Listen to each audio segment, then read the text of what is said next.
महाराष्ट्र राज्याचे लाडके नेते व आम्हा सर्व बहिणींचे लाडके भाऊ माननीय श्री एकनाथरावजी शिंदे साहेब आज त्यांच्या वाढदिवसानिमित्त श्री स्वामी समर्थ केंद्र येथे महिला आघाडी पाचोरा यांच्या वतीने श्री दुर्गा सप्तशती देवीचे पाठाचं आयोजन केलं होतं आणि भरपूर महिलांनी येथे त्याच्यात प्रतिसाद देखील घेतला।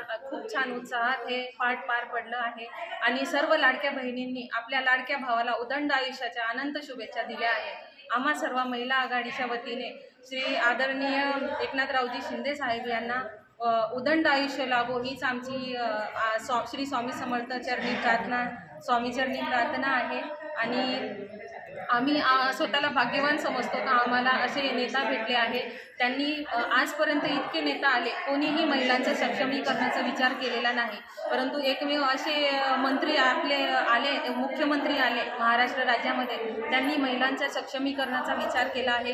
अनेक योजना गोरगरीब जनतेसाठी काढल्या आहे। लाडकी बहीण झाली, लेक लाडकी योजना झाली, अन्नपूर्णा योजना, अशा अनेक योजना आहे की गोरगरीब जनतेला त्याचा लाभ घेता येत आहे। म्हणून आम्हाला गर्व वाटतो श्री मुख्यमंत्री उपमुख्यमंत्री साहेबांचा, ते आम्हाला नेता म्हणून भेटले आहे आणि त्यांना उदंड आयुष्य लाभो हीच आमच्या सर्व लाडक्या बहिणींकडून शुभेच्छा। धन्यवाद। जय हिंद।